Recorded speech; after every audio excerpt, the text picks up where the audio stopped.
Welcome to Pure Esperanza's In the Art of Living series. Pure Esperanza is a nonprofit organization dedicated to bringing forth consciousness while educating body, mind, and soul in the art of well-being. The In the Art of Living series are free online webinars designed to bring you diverse topics for your holistic integration and overall well-being. The In the Art of Living series is a collaborative effort of many individuals who are sharing their wisdom here with you and for all of us to improve our lives and our ways of living. Tonight we're so excited to be co-hosting with Krueger, who is an international educator, an author, speaker, and peak performance trainer. And we are just so happy that Kurt is here sharing his wisdom tonight with us. And before I turn it over to Kurt, I just want to make sure that individuals who are listening tonight can reach out to us. At the end, we'll share this information with you again. But you can find this series, one of 3 parts, on YouTube and also on our Experience Us page at PureEsperanza.org. You can find information for Kurt. He'll be sharing with you where to locate his website or reach out to him as well. And thereby we can answer any questions or any resources that we can have for you. We will make available to you, and you can connect with us as well through our websites and our emails. Thank you again so much for being here. And Kurt, I'm going to turn it over to you so that you can lead us off. And just in, talking about winning ways for living, tonight's topic, which is winning ways for living, I just want to ask you, I know that you have shared with us before some different types of exercises that we can do. And I'm just wondering, are there some other ways that we can work with our waking time and our sleeping time and what we do during the course of the day so that we can get into that deeper sleep at night? One of the things we're going to be discussing a little bit later on has to do with sleeping and getting ready for that rest time. So if you could share with us maybe a couple of your top pieces on maybe what you have learned. Well, it's my honor to be here, and I am so blessed because I want to welcome you all with great respect and love. Great respect and love because why? That's what we are. When you see God in each other, when you know that God dwells within you as you, what can't you do? This is a key to life. Oh, that was a basic teaching that a man named Swami Muktananda gave me in 1973 when I first met him. And I went from a normal teacher in the ghettos of Los Angeles to be able to give a presentation at the United Nations, to talk at Oxford Medical School, to keynote conferences all over the world. I've been on 5 continents. A little boy from San Fernando. This is right now about 3 miles from where I live. And I had been an elite swimmer in college and also competed in water polo in college. And I brought that physicality to life much more when we got to learn much more about the mind and the spirit. Because the spirit is the thing that's all powerful. We're basically, you've heard this before, we're a spiritual being having a human experience. And I'll give you an example of how this can work. I'm standing at the Olympic Scientific Congress, and actually I'm standing in the Olympic Village, ready to get food. And there's a man that's about 6'5", 250 pounds behind me. And he looks like he's got muscles coming out of his ears. And I look back and say, "You look pretty strong." He says, "Yeah, I'm pretty strong." I said, "Well, do you mind if I check your strength?" He says, "Well, what are you going to do?" I says, "Well, just hold your strong arm out to the side and put your other hand at your thymus." Your thymus is about one hand below your breastbone, about 2 inches below your breastbone. It's a part of your endocrine system. And this whole endocrine system works at your energy and getting all of your systems of your body to function adroitly. He holds his arm out, puts his hand here, and I would normally just push with 3 fingers, but I got to hang on his arm. He was so strong because he was a rower from America, and so it was easy to talk. And he said, what are you going to do now? I said, well, just a second. I picked up one of those little sugars for your coffee. I said, hold it here. He held it at his thymus, held his strong arm out, and I pushed down with the 3 fingers, and his arm went down as fast as his mouth. He was shocked. I took that away. I gave the replacement. I gave him some honey. He held it there, and he stayed strong. I'm hanging on his arm, and he's looking at me. You got the arm out, no problem. Then I said, here, let's try this. Tell this person, I am weak, but stay strong. He got weak. Then I said, reverse it.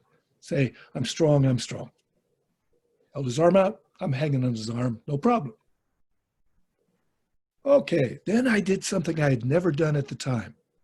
This was in 1988. I said, hold your arm out, put your hand in your thymus, and I'm going to ask you to tell me your mother's name or lie to me.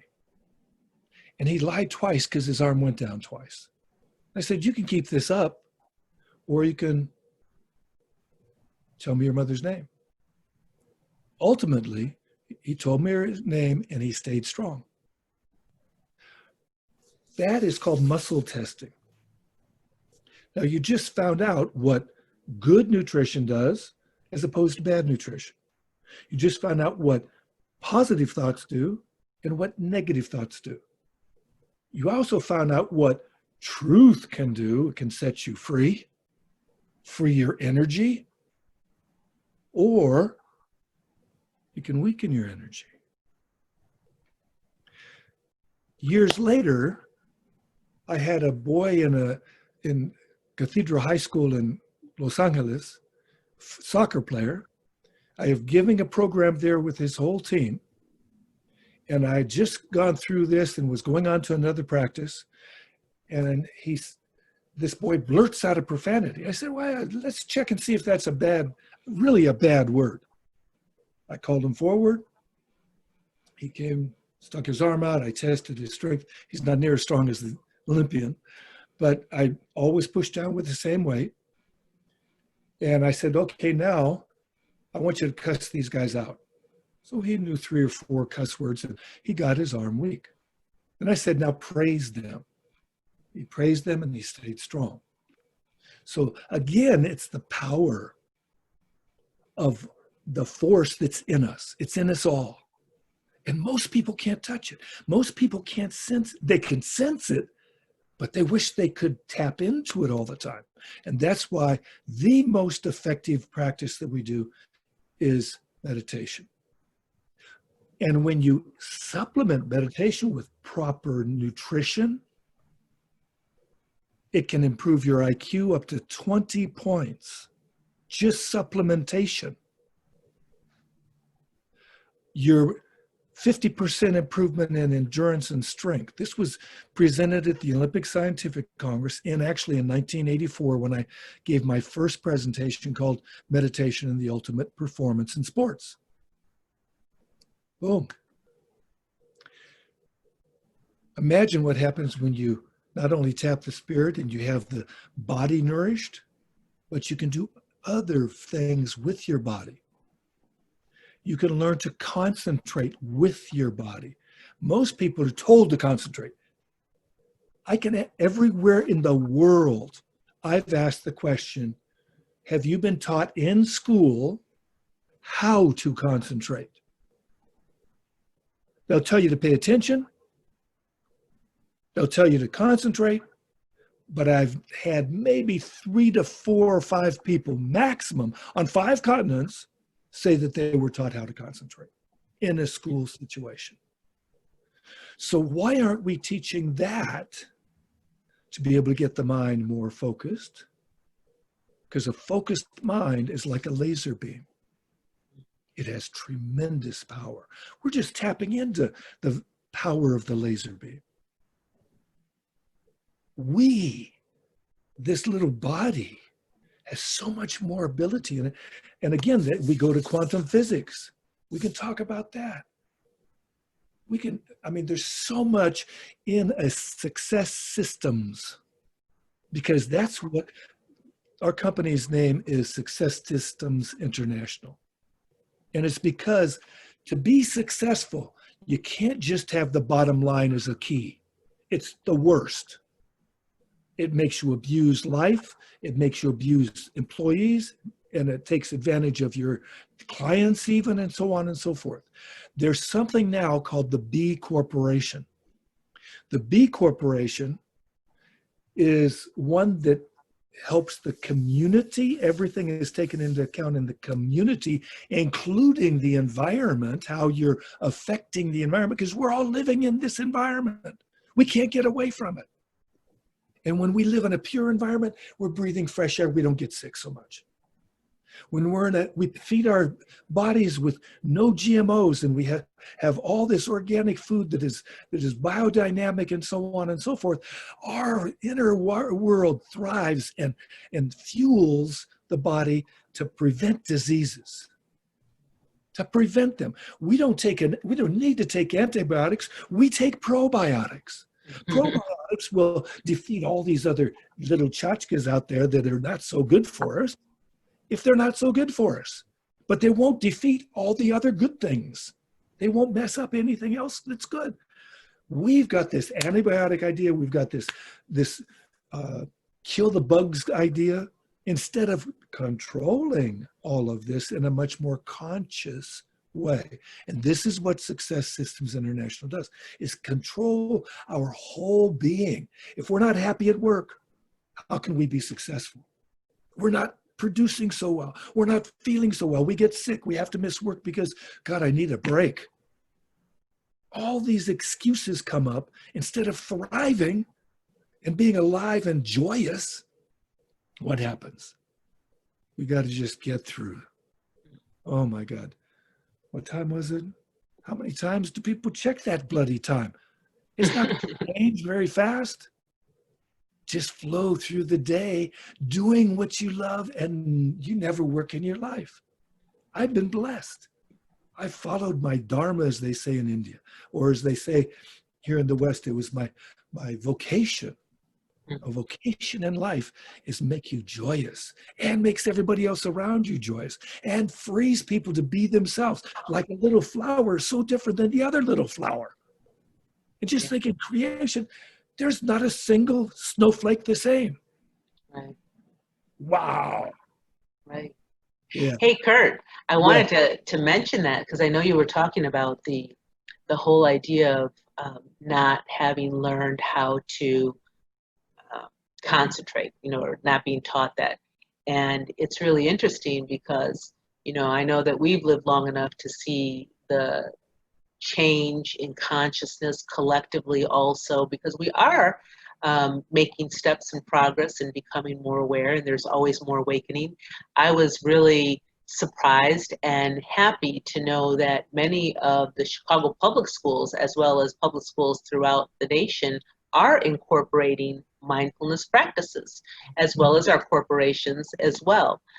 So, corporations now have established wellness programs that include meditation and other mindful practices. And I think that's just really wonderful. So although I know that we have a long way to go, it's interesting to see these shifts ever so slightly making their way. Even I think we've had this conversation before, as far as like meditation and eating good foods and nutrition. I mean, I remember clearly the time that, when I was raising my children and they were small, it was still about going to the food truck or the food co-op truck to get foods, before Whole Foods had made their break, you know, and organics was still like, what's organic, you know, and now it's like pretty readily available. You know, you can go to, you know, even your discounted grocery stores and find organic sections now, even in places. One thing about that, excuse me for interrupting. No, go ahead. Thing about organic, the U.S. organic grade, Yeah. not include after production. So they spray the foods with preservatives or bug, you know, whatever it is after. Yeah. And this is something people got to learn. That's why people are growing their own food. In windows, like in Europe, everybody has a windows, you know, pot, you know, type of thing out on the deck or somewhere where they have their vegetables growing or their thyme or whatever they want to spice their places up with. Right. Yeah. It's true. I mean, local farmers and of course farmers market have also boomed. And so, I mean, I think, you know, again, we're just making these little marks here and there, but I think there is awakening going on. And I know that supporting your community supported agriculture, CSAs, and just your local farmers, you know, you can find them pretty readily available, even if you're in an urban setting. There are communities that you can get involved with to, you know, get your food organic, biodynamic, things like that too. But there's always, you know, just more ways that you can incorporate, like you were mentioning, so that we can be functioning at our optimal, in our optimal being, you know, which is really multidimensional because it's, you know, your body, which is the physical, emotional, and mental, and then there's, you know, your soul, all the aspects and being of your soul.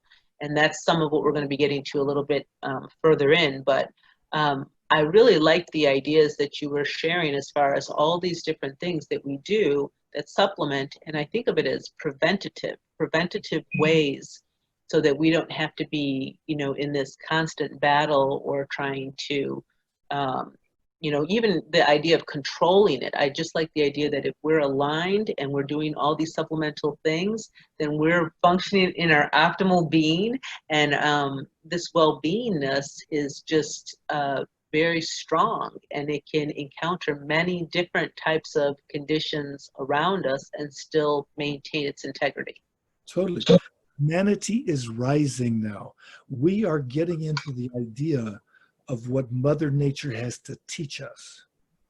Mother Nature. We can learn so much from the indigenous peoples from around the world when we tune in. We won't have to think about prevention. Right. Not even close. There's no need for prevention because all this is thriving. And why is it thriving? We're letting it thrive. When the COVID hit and everything locked down big time. I mean, dolphins were swimming in the Venice, and there was, you know, everybody could breathe again. And from Delhi, you could see the Himalayas, and they had never seen that in 50 years or so, and so on and so forth. So Mother Nature is so powerful when we let Mother Nature do her job. And that's why we have regenerative gardening in our property and all the good things in life. Why? Because when we focus on what we want, this is what we get. When we focus on what we don't want, we get this stuff called fear. And fear depletes our immune system. I can lower your energy with my magic wand. This is one of the things I did with this man in Seoul, Korea too, as well as other people. You can cut a person's energy. The only time you do that is if you are fear of them. Because you always, like with the man in the Olympics, I didn't leave him with his energy depleted. I left him with his energy up.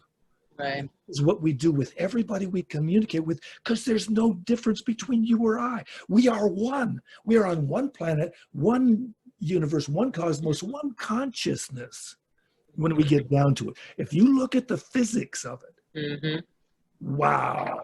People can read the Tao of Physics or the Dancing Wooly Masters or many more that have been written since those old days when people have been exploring that. And the physics has changed a great deal because of that inner work. There's an interesting book called How Hippies Saved Physics. If you want to trip out, see how hippies saved physics. Well, this might be a good lead-in time. I know that we had talked about, you had some Pythagoras theory that you wanted to share. No theory. He has he's famous for his theory. You know, Yeah, his theorem, I should say, not yeah. theory. But his practice for his students is something else. Mhm. Uh, First, we've been on for what, 10 minutes, 15 minutes? Yeah, a little more than that. Okay.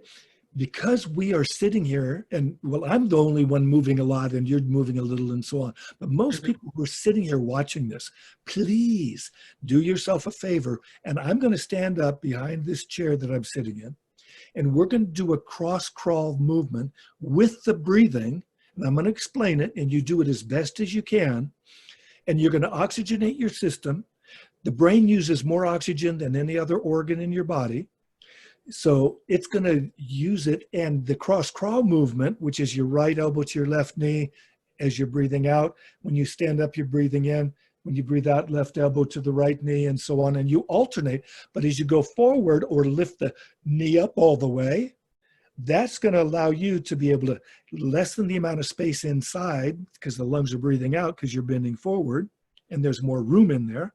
It's going to massage that area too, but it oxygenates your system, and it cross crawl stimulates the connection between your neocortex. So the synapse, the junction, all the communication from right and left hemisphere, the left and right brain, which is the logical brain as opposed to the more airy-fairy brain where people are more creative, the artistic brain, so to speak. Wow, you got the use of the whole brain. Yeah. And if you don't, your mind is like jello after every 15 or 20 minutes, especially elementary 15 minutes. Secondary school should get up and do that, or the Watusi jump, or a number of other activities that we teach in Winning Ways for Living. So stand up. You don't have to because you're nice. Okay.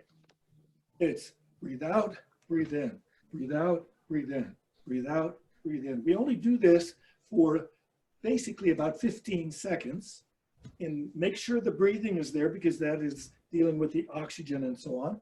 And we do that. And you have just, look at that. You got that smile on your face. You feel Yeah. better. It lightens up your whole system.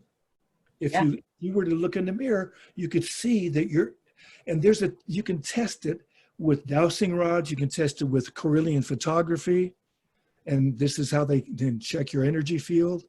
I mean, there's so many ways to be able to test the energy of a person right now that are so efficacious for you easily to see all these things that I've said since the 70s, because I was teaching the meditation in the 70s at schools, as well as in prisons, as well as, and now they're getting it more and more into life, and it helps so much.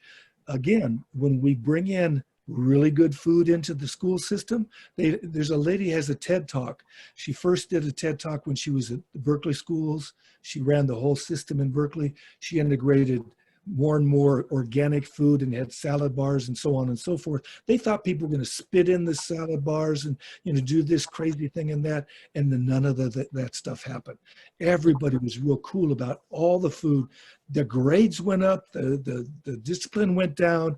All the pointers for what we want in life are happening when you feed people well. Over in Finland, they have more playtime than any other Mhm. school in anywhere in America. And Mhm. they have the highest grade scores on all these international tests. Why? They have no homework. They believe education is for fun and life and learning, not to be indoctrinated, not to just learn what I have to be tested for. Right. If I'm going to learn for what I'm going to have to test for, I'll learn that. And is that boring or is that fun? Yeah. Fun. So, Well, as a Waldorf educator, I had the same kind of experience.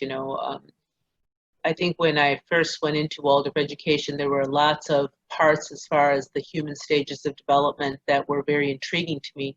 But the deeper I got into it, and even looking back, there were some things that myself and even the faculty and the faculty of teachers were still delving in. And, some of these people had been at it for 20 years already or more. And now that my children are grown, I see so much wisdom that was just so central to all the curriculum in Waldorf education and the inclinations that were there, because it was just about being able to be a free thinker and the stages of human development that we go through. So that idea of that creativity that you spoke about with the children playing a lot in Finland and having all that kind of time, that is actually, laying a foundation out for the kind of thinking that individual can tap into, which later on, as their stage of development moves into critical thinking, analytical thinking later on in puberty, that at those stages they can still tap into that foundation of that creativity and the imaginative play, which is actually what we need as part of our own spiritual journey or our own even physical journey as we encounter conditions and different experiences in life, and allows us to transcend and progress in ways that go beyond. And that's kind of one of the things we've been using in some of our different promotions for this webinar, is going beyond your beyond. Going beyond your beyond means being able to access those kinds of faculties that we do possess, but that we don't always know how to do it or tap into it or are taught it, or maybe through trial and tribulation we find it along the way. But we do have all these components of our thinking and the faculties that we do possess that allow us to actually go beyond our beyond. And so that's one of the things that I think that that creative play really does well for children, and that allows us, as we become adults, if we've been given those opportunities, to tap back into them and to be really creative about different kinds of solutions facing the kinds of, let's say, world challenges that we have right now. And hopefully we get to pass this on, and there are more individuals now, especially this younger generation that's coming forth now, that will have more opportunities in this way already laid out for them. This is what came up today on Humanity Rising, which is on a Zoom call. Look up Humanity Rising on Zoom, and you can tap into it 8 o'clock in the morning in Pacific time for 2 hours. And Elizabeth Sartoris was on, and she described how all these different phases of creation, because she was a biologist, an internationally known biologist. She goes all over the world so often. I mean, she can go anywhere she wants or not. This woman found that the initial phases of a species development is usually somewhat combative. This is like the Darwinian kind of stuff. And then it gets into another phase where there's usually a big challenge, like we have with COVID or whatever, where there's a transition phase where everybody actually learns that it's actually more efficacious, much better for everybody, and everything to continue to evolve is to cooperate. Cooperate. I helped design a physical education program at a ghetto school in Los Angeles. It had the biggest Latino gang in the San Fernando Valley, called BV and Barrio Van Nuys.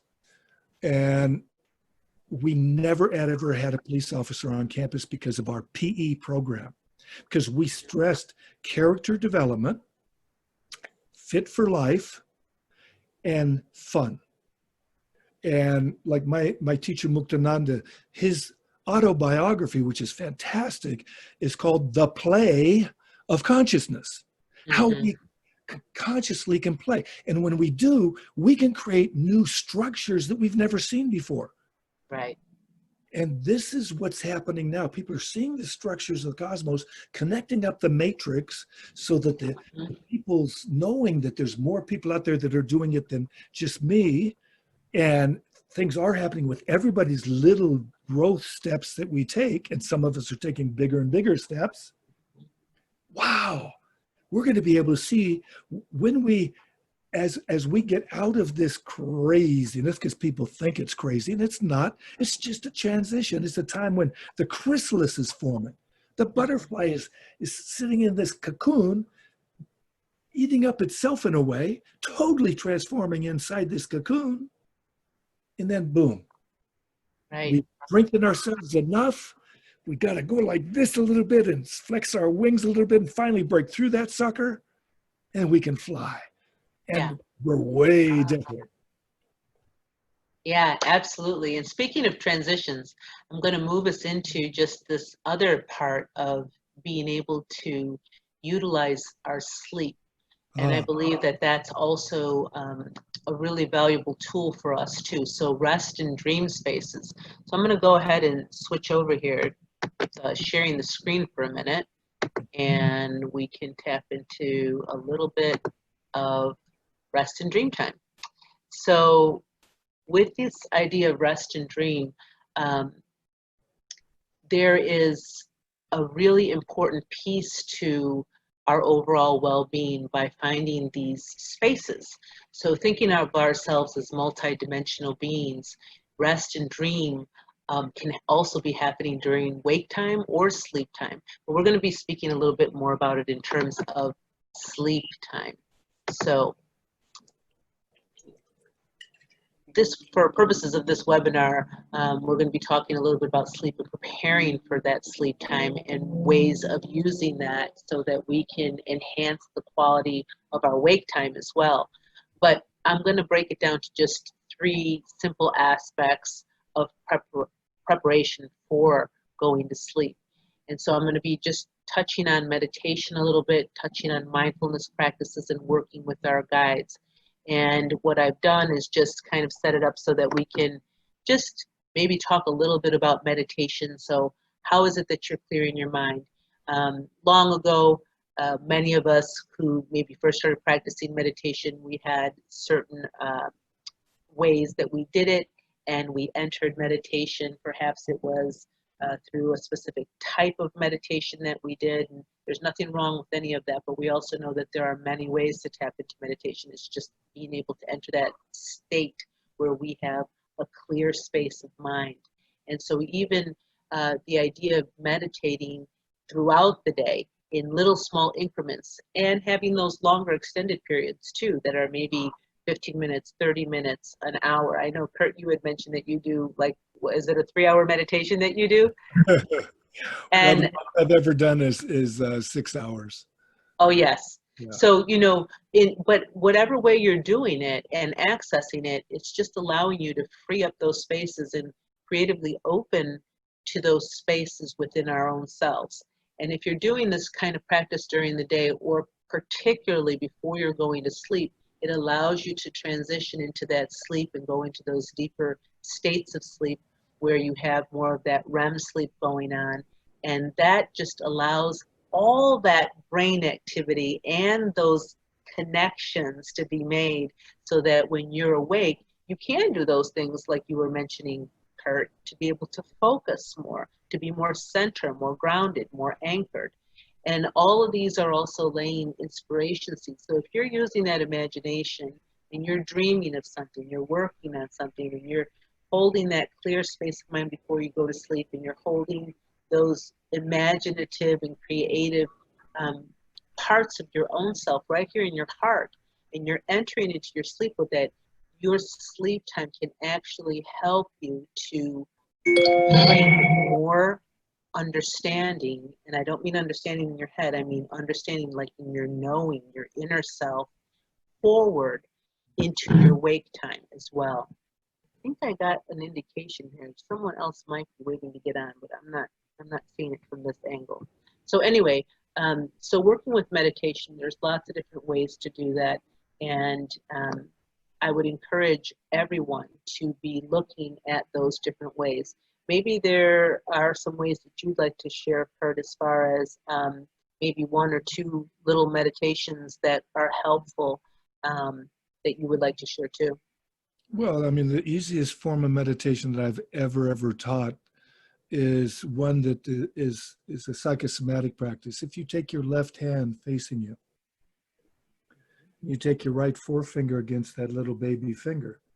As you breathe in, you go up the little finger, and we're going to go all the way across, but breathing out, going down, breathing in, breathing out, and you do it at your own rate of breathing, not at my rate, but at your rate. So we're going to go back and forth a couple times, just focusing on that breath. And on our way back, we're going to actually focus on the space between the breath, where the breath merges and where the breath emerges. where the thoughts come from and where the thoughts go to. That space between the breath, that pause that refreshes, that is the space where we pay attention to. And we can keep on doing this for a few minutes or more, but obviously we're not going to use this time for it. But I also then add a cue word, and it's hum as you breathe in, so as you breathe out. And hum so is Sanskrit for I am that. And it's the sort of like little soul and the cosmic soul, or however you want to term those two realities. Those two are not separate. It's all one. And that's what you learn in the space between the breath. Beautiful. Yeah. And I would just like to share that, breathing is like, I heard recently someone say bread and butter. It's true. A yoga teacher that I work with talks about bread and butter. This is your breathing. And I would say always go to that. That's my go-to all the time. Just a beautiful, deep, cleansing breath and staying with that. And I know that if I take 3 deep breaths, especially if I place my hands on my heart, which are just really powerful energy centers right here, or here, if I'm really in my head and needing to clear, or here in my third eye, those are beautiful ways to combine with your breath and also using the energy of your body. When you do this one here, like this, and you have your elbows in like this, Yeah, and third eye. your base of your thumb is at your third eye, that actually is a reflector of what is actually happening. Is that there's a connection between your brain and your heart. There's neurons in the heart, and those actually send out more messages than your brain does down to the heart. So the heart is, when you're really tuned in, you're tuned into your heart. That's what they call it, tuned in.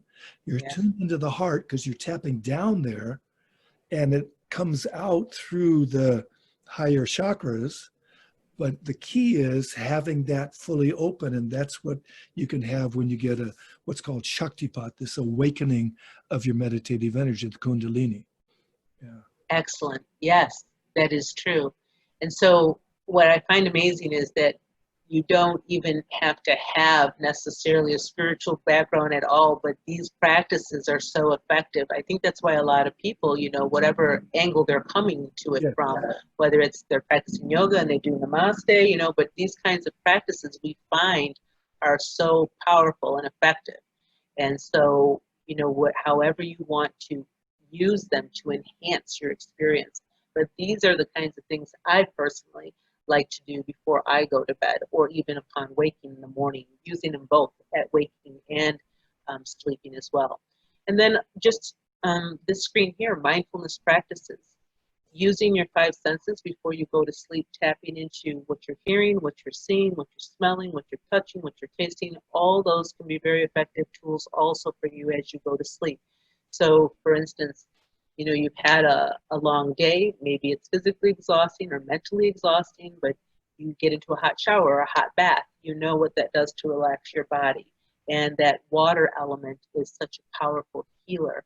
So even using the 4 elements is a beautiful way to also enter into a quieter space and a place where you can release the tensions or the stress of the day and relax your body. Things of what you hear. Just a quick story that, over the quarantine period, we were indoors a lot and we were craving to go out to do a camping trip in the springtime. And we weren't able to do that because the state parks were closed. And so we created a whole camp out here in our living room with starry nights, and we couldn't have a campfire, but we lit a bunch of candles. And so we had that fire element around us, and we had all our plants around us, which were just very powerful beings in and of themselves. But we also found out that Alexa could play nature sounds because we couldn't get them from outside, and we're in an urban setting. But the fact that we could hear the sounds at night, the crickets, all those kinds of things, because anybody who camps out and spends time outdoors knows how deep you can go into sleep and how rejuvenating it is for you to sleep outdoors with all those elements. But there are so many ways that we can work with that. That's another experience of being able to use, sound and visually what you experience when you're looking up at the sky, at a starry sky. Those kinds of things can be very effective, as well as aromas, essential oils, things that you can place to help calm your nerve system, things that you can drink like chamomile tea, lavender tea, being able to even drink warm milk and cinnamon or cayenne to help to just settle your whole digestive system and bring it down into a more still state. There's lots of different ways of working with it, and obviously one way isn't for everyone, but it's important to experiment so that you find ways that are helpful for you. Self-care rituals. We've gotten into being able to do a facial massage using marma points, which is an Ayurvedic tradition, and being able to use jade rollers at night for grounding and rose quartz in the morning to help rejuvenate and lift us and wake us for the day, stimulate us for the day.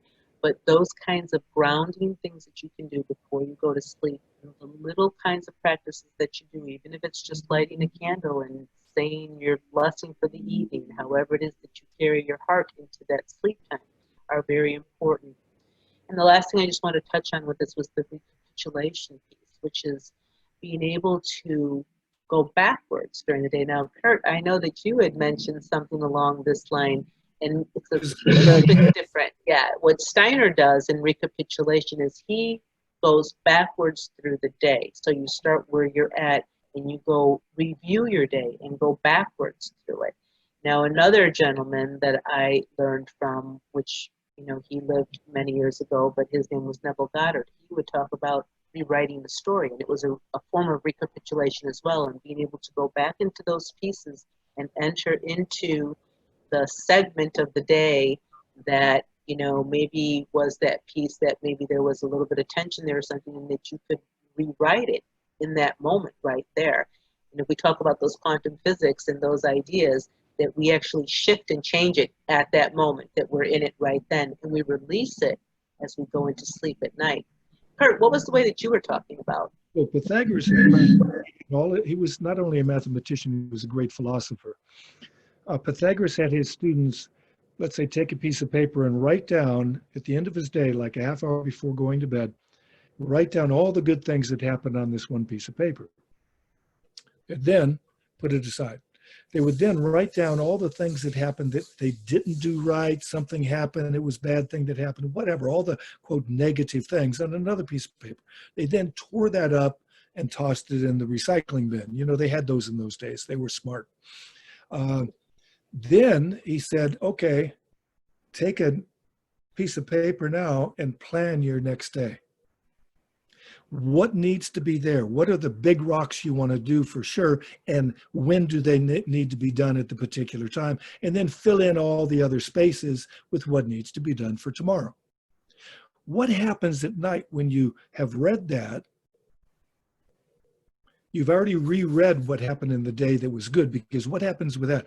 That juices your endorphins up. It makes you feel better. So it helps you to get a better sleep when you reread the good things.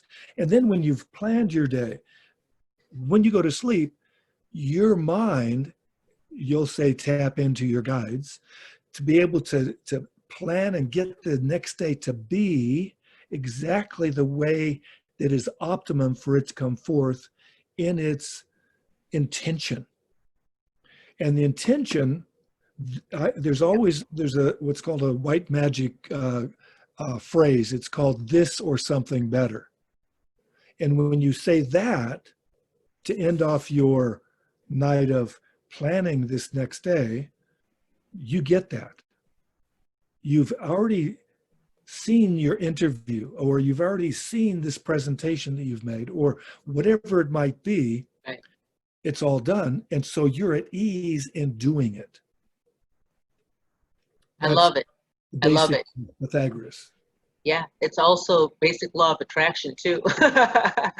It works too. I added a little thing to it. Before you get out of bed in the morning, this is part of your ritual, is not only say your prayer if you do it while you're in bed, but you can actually recapitulate the day before you get out of bed, knowing that it is so. And then you jump into bed because, hey man, I got a good day ahead of me. Right, right. Absolutely. And you mentioned this, right, just a few moments ago, working with our guides. And they Yes. come in lots of forms. Oh, We have lots of guides. We look at got messages and messengers, Carlos tons of them. Castaneda. So, coming to us in our dreams. So two things, using your dreams to actually hear the messages that are coming to you, and they speak really clearly. That's kind of, and all of us are different, but we do have these things that come to us, whether it's a reoccurring dream or the actual different types of beings that are trying to speak to us, or our guides. It might even be someone who's on the other side, that a loved one, parents, grandparents. It's just a beautiful way. Angels, saints, all the different ways that you're interconnected with that spiritual world. And so there's just so many guides that come to us. And I love also really working with the elements. I know that when I'm having a lot of dreams of water, that's a lot of, for me, that interpretation, that translation for me has a lot to do with my emotional body and what I'm working with at that time. And so, looking into the elements and how fire works. And again, this webinar can't, that's a whole other topic, and could be a whole webinar in itself, just working with that. But, how this translates when we experience fire, water, air, earth in our dreams, and what that means to us. And, being able to kind of interpret out of that. Also, being able to work with the dreams to actually dream into manifestation, similar to what you were just saying, Kurt. This is exactly what Pythagoras was talking about being able to create that reality. And our animal guides. For many of us, we have, animals that pay visits to us. A hawk showing us vision, or maybe it's another animal that's showing us something else, indicating something else for us that we're experiencing. And again, I view the way dreams are as being all different reflections of our own being, because like you said, Kurt, it's all part of one collective consciousness. So it's there already. And then we get to tap in and find all these reflections of our very own being. So that's just a beautiful way to experience that as well. And just being able to utilize that sleep for the best quality sleep that we can have, and that being another supplement for our overall well-being as well. Yes. And there's an incredible film that I used to show every year when I was teaching 7th grade history. It was world history, and it was called The Emerald Forest. Now, I'm a sort of a rebel with a cause, and Mm-hmm. the R-rated film because it had top nudity. And as soon as the boys and girls started to snicker because they saw somebody that didn't have a top on, and it might have been the first time in their life they ever saw this. So I had stopped the class and talked to them about what it is that came up and why and so on. Says, do they feel that same way? Why is it that they don't see the world like you see it? And so on and so forth. And we would process all this. And then we'd go back to the film because they could see the truth of their reality. Mm-hmm. And in this film, The Emerald Forest, it had this boy who had to save his tribe, but he had to tap into his spirit animal. His spirit animal happened to actually either be a hawk or an eagle. One of those two is more like a hawk. But he had to find the emerald stones, the sacred stones. And because of him getting into his spirit animal, in his vision, he was able to save his tribe. And it's a fantastic film. It's all about modern times and, the old days. It's all about raping the planet and not raping it and so on and so forth. There's tremendous storyline. Yeah. That's beautiful. In the Mexican and Mesoamerican traditions, alebrijes were spirit guides, and they were part of being able to connect with an animal that was close or kin to you. And Native American Indian traditions did the same thing. There's a beautiful book by Jamie Sams. Again, it's, been a while since Jamie Sams has done books, but in that time, that was medicine cards that accompanied the book too. And there's just profound teachings on the different animals and what they revealed through the wisdom of their being, and how people observing them could tap into them, and it would help them to just maneuver and navigate through the day and be more in tune. So that's just so many ways that we can use all these different forms of well-being for ourselves. Yeah. It's a different state of consciousness, but consciousness is always present. Yeah. And this is a big key that people think, oh, I'm going to sleep, I'm dead. And, I woke up, thank God, whatever, but it's not so. We have such a life to explore and it's never taught in school, so to speak, except people who've learned from lucid dreaming, which they're teaching in universities now. And Carlos Castaneda and all these books, The Journey's Tixlan is the first book that he ever wrote that talked about that. And it's a fantastic exploration. And this is what people get to do with PureEsperanza, is we get to explore life to make it worth living. Instead of having to suffer through and just get by and just trudge through, we don't have to trudge through nothing, honey. We may be in mud, but we get to get through it, and then we can wipe ourselves off. But getting through that mud can be fun, because I remember what it felt like in my bare feet when I was running around making some of the adobe house, It was gas. And it depends on how we look at it. It's a play of consciousness. The world is as you see it. So always look on the bright side of life. Yeah. And with that, I'd like to just say again, thank you, Kurt, so much for being here today. And really, that last piece is so essential to our well-being. Have fun. Have fun. Find play with life. Find all the wonder that you can. And I know we've been talking about this, Kurt, that whole piece about be thee as a little child to enter heaven, and heaven being that state of full well-being. That's our heaven on earth right now.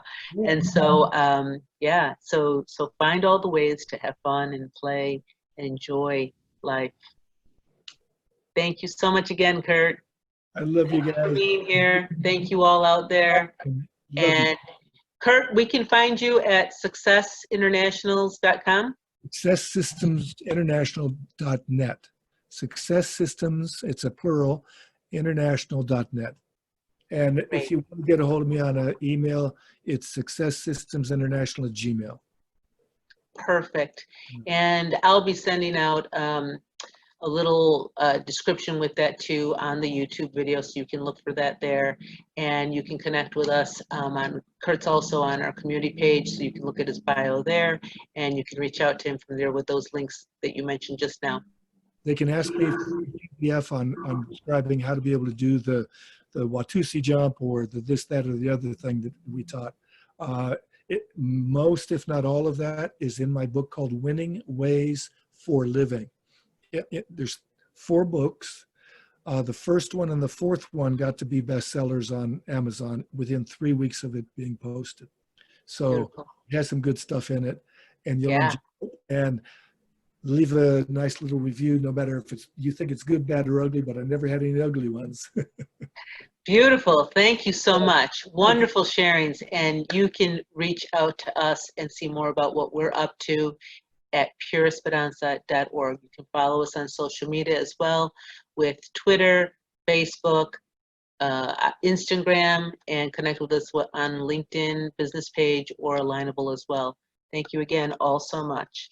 And follow us on our YouTube channel where you can find this too. Take good care. Adios. Blessings, everyone.